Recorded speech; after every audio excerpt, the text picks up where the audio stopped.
Mibango ya waki wa ndemu ya Londiani kaunti-inĩ ya Kericho yambĩrĩirie na mĩario ya atongoria gĩcigo-inĩ gĩkĩ makĩbarĩria mũingĩ kũnyita itemi mũbango-inĩ wa kũbeana mawoni tarĩki 17 mweri-inĩ ũyũ. We are targeting to benefit more than 600 people will be beneficiaries both in Kipkelion East and Kipkelion East. That's our target. Ndemu ĩno ĩrĩa ĩrakũ gĩcigo-inĩ kĩa ũmbunge gĩa Kipkelion ya irathĩro ĩratanywo kũnyotora aikari ya matũũra ma Kipkelion na maĩ matheru ma kunyua na ma mabuthiro. There will be provision. We are thinking of having a hydro, small mini hydro to drive the process, because we all aware that power tariffs and power cost to drive water supply projects is expensive.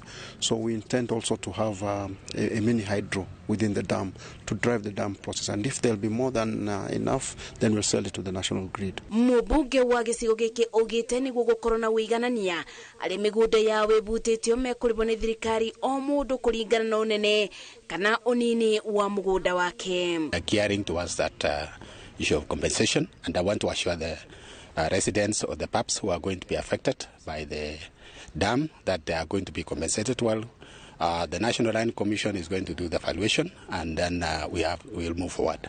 Andũ 600 arĩa megũteithĩka na waki ũyũ mekũbũthĩria mũrigo wa gũtũũra na mĩtũngi cia nde na kũthiĩ ng'endo ndaya kwetha maĩ ma kũnyua na ma mabuthĩro. Ngĩribotera Inooro TV, njĩtagwo Masi wa Ndia wa Mũrĩithi.